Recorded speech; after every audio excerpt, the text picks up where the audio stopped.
अस्सलाम वालेकुम दोस्तों, अभी अगर आप सऊदी अरब में हो या दुनिया के किसी भी कंट्री में हो तो आप सभी लोगों को इस वीडियो को देखना बहुत ही जरूरी है, क्योंकि जो अपडेट अभी अभी दी गई है उसके बारे में सभी लोगों को जानकारी होना चाहिए। युद्ध विराम को लेकर क्या अपडेट अब तक दी गई है उसके बारे में इस वीडियो में हम आपको कुछ इंपॉर्टेंट जानकारी बताएंगे, लेकिन उससे पहले और भी कुछ जरूरी जानकारी जिसके बारे में आप सभी लोगों को जानकारी होना बहुत ही जरूरी है। दोस्तों, जैसा कि हमने अपडेट किया था कि अभी मिडिल ईस्ट मतलब जो कुवैत है, कतर है, Bahrain, Muscat, Oman, Saudi, Dubai, ये सभी कंट्रियों में अलर्ट घोषित किया गया है कुछ टाइम के लिए, और कई जगहों में फ्लाइट बंद होने को लेकर और अपना जो एयरबेस है उसको बंद होने को लेकर भी अपडेट किया गया था। तो यहाँ पर जो मिडिल ईस्ट है वो काफी ज्यादा परेशान था ईरान और इजराइल के लड़ाई को लेकर, और लगातार कोशिश किया जा रहा था कि ये लड़ाई बंद हो जाए, लेकिन लड़ाई बंद होने का नाम नहीं लिया जा रहा था और दोनों तरफ से लगातार वार भी किया जा रहा था।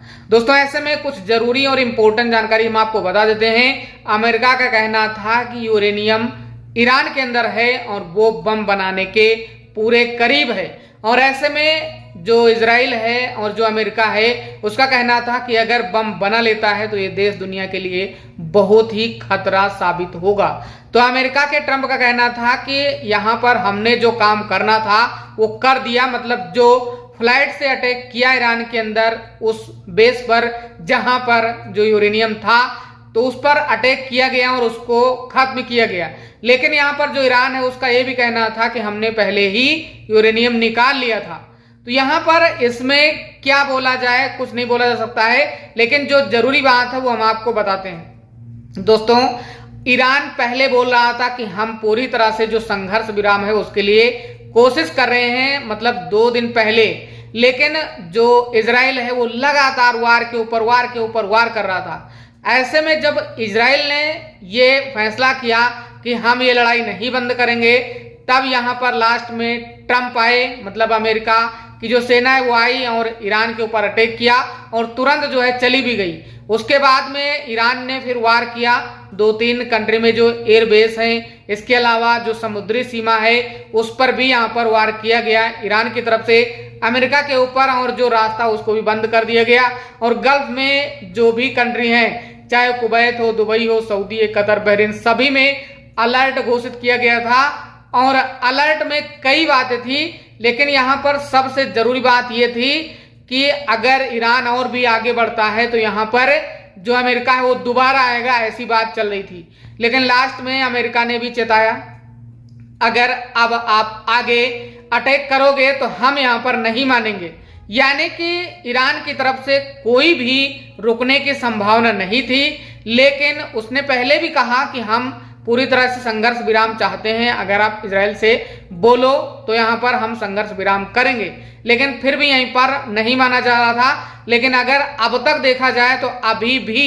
देखा गया है कि इजराइल और ईरान के बीच सीज फायर चल रहे हैं, यानी कि अभी भी जो ईरान है वो रुकने का नाम नहीं ले रहा है। और यहाँ पर अगर देखा जाए तो संघर्ष विराम को लेकर बात किया गया। और सबसे बड़ी बात है, जो कल रात धमाका हुआ कतर के अंदर, उसमें मॉल में लोग भागते हुए वीडियो वायरल हुए, बहुत ज्यादा लोग वहां पर दहशत में आ गए, दुबई में दहशत आ गए, और भी कंट्री जो आसपास की वो ज्यादा परेशान हो गई। सभी में एक तरह से हाई अलर्ट घोषित कर दिया गया, और कई ऐसी कंट्री थी जहां पर पूरा एयरबेस भी बंद कर दिया गया। और अभी हम आपको बता दें कि अभी ताजा रिपोर्ट के अनुसार बताया गया है कि गल्फ में जितने भी एयरबेस हैं, चाहे वो कुवैत के हो, बहरीन के हो, कतर, दुबई, सऊदी, यानी कि सभी कंट्रियों के जो एयरबेस हैं उनको अभी ओपन कर दिया गया है और अब कोई भी अपना सफर कर सकता है, नॉर्मल सब कुछ कर दिया गया है, ऐसा कहना है जितने भी गल्फ एशिया के देश हैं। इस तरह से अपडेट किया गया है। लेकिन अगर संघर्ष विराम की बात करें तो यहाँ पर अभी तक सीज फायर बंद होने को लेकर अपडेट पूरी तरह से नहीं किया गया है। अभी भी सीज फायर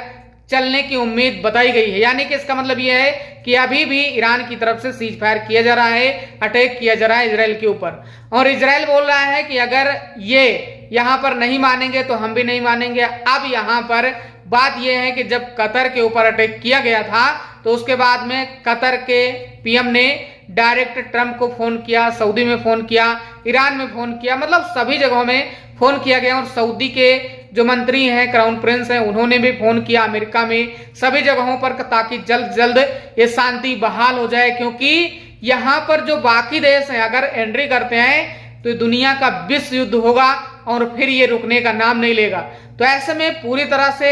जो ट्रंप है उनकी तरफ से भी कल ही शाम को आदेश किया गया था कि अगर अब आगे अटैक किया जाता है किसी भी एयरबेस के ऊपर अमेरिका के, तो अब यहाँ पर जो ट्रंप है, अमेरिकी गवर्नमेंट है, वो चुप नहीं रहेगी। उसके बाद भी ईरान जो है माना नहीं है, अभी भी कार्रवाई कर रहा है, लेकिन इजराइल के ऊपर, बाकी देशों के ऊपर कोई भी अब तक अटैक नहीं किया गया है। तो यहाँ पर ये मान के चलिए कि इजराइल और जो ईरान है उसमें तो लड़ाई थोड़ी थोड़ी जो सीज फायर वो चलती रहेगी और चल रही है, लेकिन यहाँ पर अभी तक अगर देखा जाए तो बाकी कंट्रियों के सफर करने में सारा कुछ नॉर्मल हो गया है, कोई भी प्रॉब्लम नहीं है। लेकिन यहाँ पर इजराइल ईरान की बात करें तो इजराइल ईरान के अंदर जो लड़ाई हो रही है उस पर अभी तक कोई भी खास निष्कर्ष नहीं निकला। इसका मतलब यह है कि संघर्ष विराम को लेकर सऊदी अरब, ट्रंप और जो इजराइल है उसने पूरी तरह से घोषणा कर दिया है, लेकिन अभी भी ईरान की तरफ से कोई भी खास जानकारी नहीं मिली है। तो यहाँ पर अगर देखा जाए तो पूरी तरह से जो देश हैं वो मिक्स होके सारे लोग बात कर रहे हैं और कई देशों ने अभी तक ईरान को फोन किया है कि जल्द जल्द ये मामला हल किया जाए, नहीं तो बहुत सारा संकट देश में देखने को मिलेगा। अब यहाँ पर बात कर लेते हैं आगे। तो आगे ये है सऊदी अरब से अगर देखा जाए तो सऊदी अरब ने पूरी कोशिश की है शुरुआत से कि जल्दी से जल्दी ये जो लड़ाई हो बंद हो ताकि लोग आसानी से अपना जीवन जी सकें। तो यहाँ पर अगर पूरी तरह से देखा जाए लड़ाई को लेकर तो पहले ईरान बोल रहा था कि जो सीज फायर है अगर इजराइल बंद करता है तो हम बंद कर देंगे, और अब यहाँ पर ये चल रहा है कि अगर ईरान बंद करता है तो हम बंद कर देंगे। मतलब इसका यह है कि अभी जो सीज फायर है वो इजराइल भी कर रहा है और ईरान भी कर रहा है, लेकिन अगर इसकी पुष्टि की जाती है, कंफर्म बताया जाता है तो हम आपको अपडेट करेंगे। लेकिन बड़ी बात यह है कि अभी भी सीज फायर चल रहे हैं। तो यहाँ पर अगर देश के नुकसान की बात करें तो सबसे ज्यादा ईरान को नुकसान हुआ है, और इजराइल की बात करें तो इजराइल की अभी तक कोई भी रिपोर्ट नहीं मिली है, और इसकी रिपोर्ट अगर आएगी कितने लोगों को डेथ में घोषित किया गया है, कितने लोग घायल हैं, तो उसके बारे में अपडेट करेंगे। लेकिन अब तक यहाँ पर कोई भी खास रिपोर्ट इसको लेकर नहीं दिया गया है कि किस देश में कितने लोग घायल हुए हैं, कितना करेंसी हुआ, क्या हुआ, इसके बारे में कोई भी अपडेट नहीं दिया गया। लेकिन अगर देखा जाए तो दुनिया का पहला देश अभी इस टाइम माना जा रहा है ईरान को, क्योंकि ईरान पूरी तरह से अमेरिका से लड़ने के लिए तैयार था और लड़ाई भी किया। यानी कि इसका मतलब यह है कि ईरान के पास में कोई भी डरने का नाम निशान दूर दूर तक नहीं था। तो यहाँ पर किसी भी देश को अमेरिका से नहीं डरना चाहिए। क्या अमेरिका दुनिया का पावरफुल देश है या नहीं है? अगर आप रिसर्च में कहीं भी जाओ, चाहे वो चैट जीपीटी हो या दूसरा कोई प्लेटफॉर्म है, तो वहां पर आप सर्च कर सकते हो कि दुनिया का नंबर 1 नेता, तो आपको बताया जाएगा कि कौन सा नेता है और क्या है। किसी के बहकावे में, किसी के चैनल के चक्कर में पढ़ने की जरूरत नहीं। अगर आप वहां पर सर्च करोगे तो आपको जानकारी मिलेगी। बाकी इस वीडियो को देखने के लिए आपका बहुत बहुत धन्यवाद। आपका दिन